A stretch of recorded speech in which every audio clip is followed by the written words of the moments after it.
Number 6, शौहर से बदज़बानी। मामूली लड़ाई झगड़ों में बाज औकात मसलहत खामोशी इख्तियार कर लेना और गलतियों को इग्नोर कर देना घरेलू माहौल पर निहायत अच्छे असरात मुरत्तब करता है, मगर एक जाहिल बीवी इन खुसूसियात से नाआशना होती है। मामूली बातों पर बहस व तकरार और फिर बदज़बानी पर उतर आती है। इसका रवैया शौहर के साथ इज्जत व एहतराम से आरी होता है। बहस व तकरार, बदज़बानी व बदतहजीबी का ये रवैया बिलाखिर शौहर को घर और बीवी से बदल कर देता है। नंबर 7, शौहर की घर आमद को अहमियत न देना।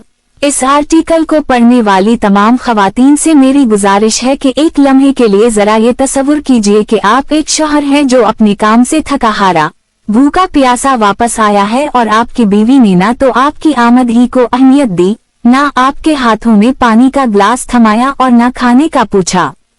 तो आप कैसा महसूस करेंगी? एक जाहिल बीवी शौहर की आमद पर ऐसे ही रवैये का मुजाहिरा करती है। नंबर 8, दूसरी औरतों के सामने शौहर की बुराई बयान करना। एक जाहिल बीवी शौहर की खूबियों पर कम और खामियों पर ज्यादा तवज्जो रखती है। न सिर्फ ये बल्कि वो दीगर खवातीन और लोगों के सामने भी बड़े दिख के साथ इन खामियों का तज़किरा करती नजर आती है।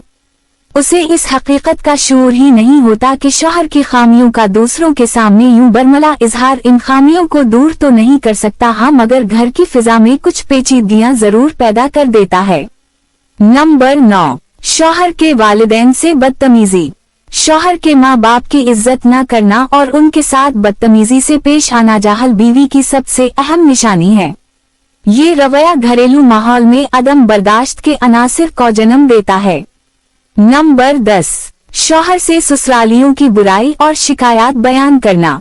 शौहर के घर वालों के साथ हंसने सलूक से पेश आकर आयत अच्छा माहौल तश्कील देने के बजाय एक जाहिल खातून न सिर्फ इनके साथ मुकाबले और तनाव की कैफियत पैदा किए रखती है बल्कि शौहर से उन ग़ीबत और जायज व नाजायज शिकायत भी बयान करती रहती है और घर में लड़ाई झगड़े का मूजिब बनती है।